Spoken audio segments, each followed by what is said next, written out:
It is time to check sports, and that means it's time to bring in Mike Cozzi. Morning, Mike. Good morning.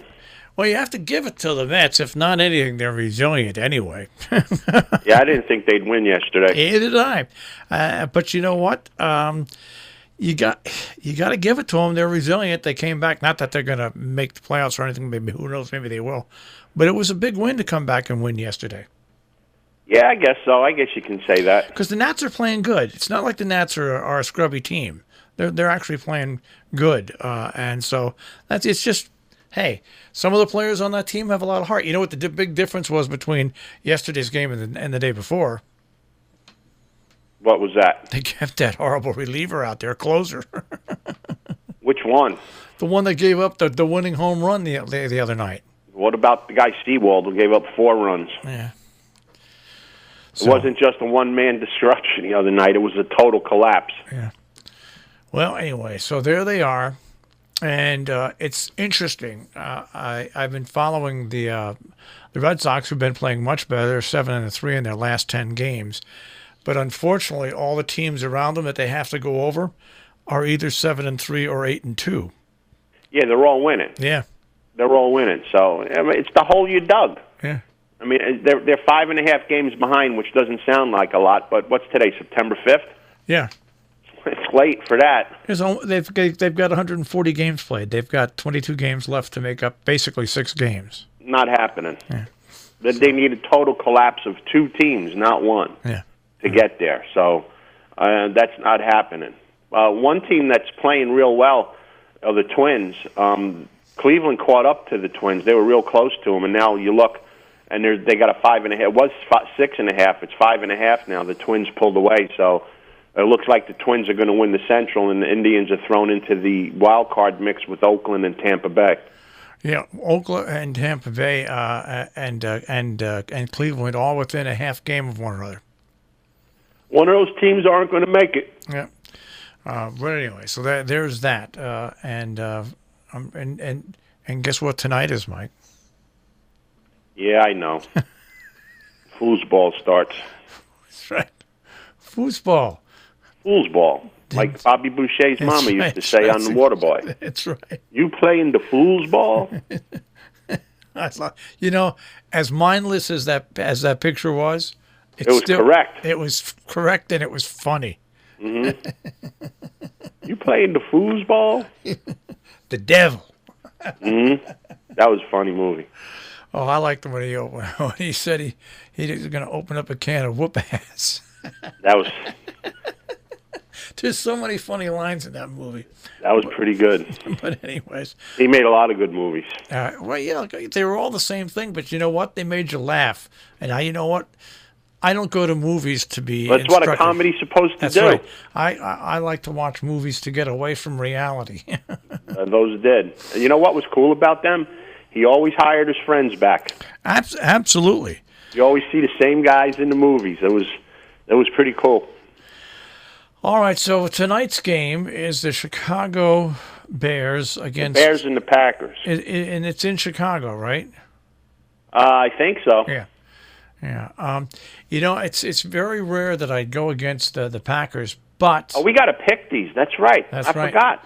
It's very rare that I go against the Packers, but with the new coaching change and Chicago's at home, I'll take the Bears in this game.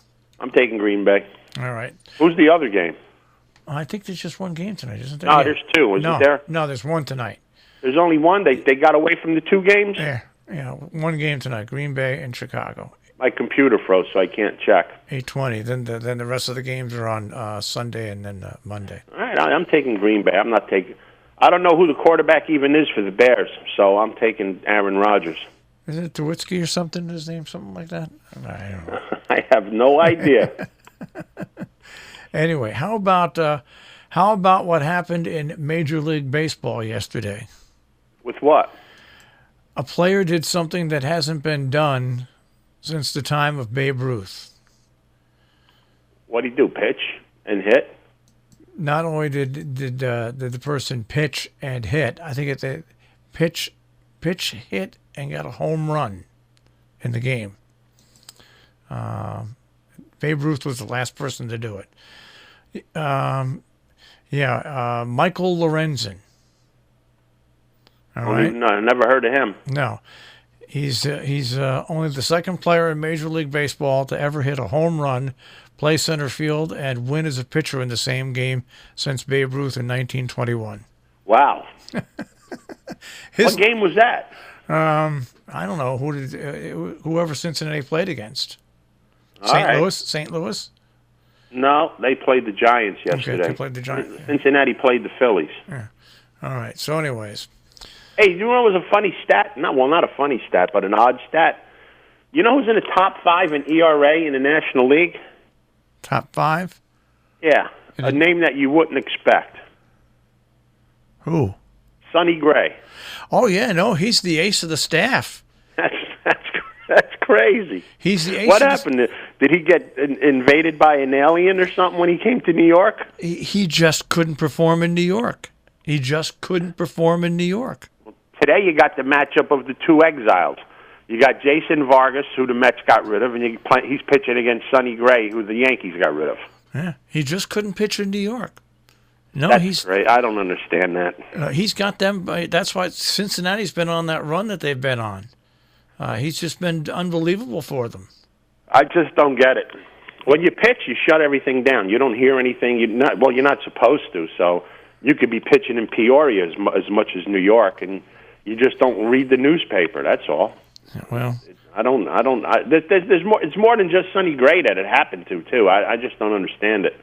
And I hear the pundits this morning talking about the Yankees' rotation for the playoffs and the playoff roster, and they want Sabathia on the roster. Whew. I just don't get that one, folks.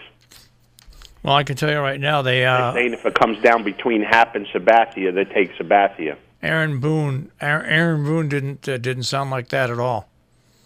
Well, that's crazy if they take him. I mean, he could sit in a locker room and cry. I don't care what he does.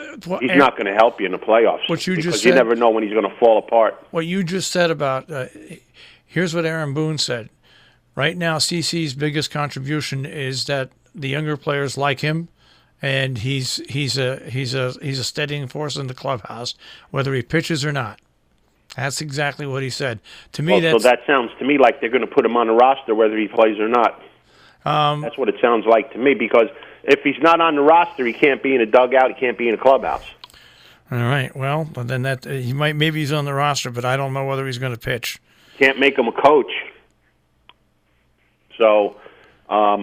That sounds to me like they're going to put him on a roster, and in the playoffs, with the way that they use pitchers like you use Kleenex tissues, you got to have everybody available. So if you have a dead body, that's not going to help you. I don't care if he stands there and beats a drum. All right. Well, like I said, everybody's got a tough road ahead to beat Houston, and the other sleeper is Minnesota, because Minnesota can club the ball like the Yankees, and Minnesota has better pitching right now than the Yankees. Well, like I said, Houston has to get their players back. Yeah. If they don't get their players back, they're in trouble. They got to get Correa and Springer back. Those are two catalysts on the team. They need those two guys. If they don't have those two guys, they'll get beat, pitching or non-pitching, because they need to score runs. Because that's the key with Houston. They have pitching and hitting. If Houston hangs up 5 or 6 runs a game, you can almost guarantee they're going to win. Because Cole, Verlander, and Greinke, they're not going to give up a lot of runs in the playoffs. Those are 3 aces. You got 3 number 1 pitchers with Houston. There's not another team in the league that can say that. Yep, that's absolutely. And they're going to go deep. They're not going 5 or 6 and then turning over to 4 guys. They're going deep. Yeah, no. They're going to the 7th or 8th inning, if they can. They're going 8 or 9, not 7 or 8. They're going 8 or 9. If their pitch count is anywhere near 120, they're finishing the game. All right. Anything else in sports? I can't believe foosball starts tonight. And I had a friend of mine, because he's a Red Sox fan, and I've been saying, the Red Sox got to get going. I've been making fun of him a little bit all year long. He said, so do you predict the Giants are going to win 8 games this year? And he doesn't know what type of Giant fan I am, because I love the Giants. I love the Giants. Mm-hmm. But I'm also realistic. So I said back to him, All depends. Is it 1 or 2 years you're talking about? Yeah, what the over/under for the Giants this year is 5, I think. Yeah, it's going to be a tough year for you, boy. What are you going to do? Hey, I'm lucky enough in my lifetime that I've seen. It's been a long time in between seeing, but I see the Yankees, I saw the Rangers, and I saw the Giants win championships. You know what? I'll take that for now. We'll see what happens. There's not a lot of people. There's quite a few people alive today that have not seen the Rangers win a championship. Absolutely. That was 25 years ago. Absolutely. So if you're 25 or younger, you've never seen the Rangers win a championship. And then the gap between that and the other one was 44 years. Yeah. So we're catching up to the other one already. We're only 19 years behind. That's what I'm saying. Being a fan of those teams, I consider myself lucky. I got a little piece of all of them to see a championship. Imagine that, one championship in 79 years if you're a Ranger fan. Pretty sad. That's pretty bad, man. Oof. One championship in 79 years. Pretty scary. Pretty scary. Yep. Hey, we'll do some racing this weekend. We got Kentucky Downs is open. They got a bunch of stakes. Pays very, very well there, and we'll see how the storm affects Belmont Saturday. All right. I'll check with you mañana. Have a great day, guys. Take care, Mike. Mike Cozzi with a check on sports this morning here on The Breakfast Club on Robin Hood Radio.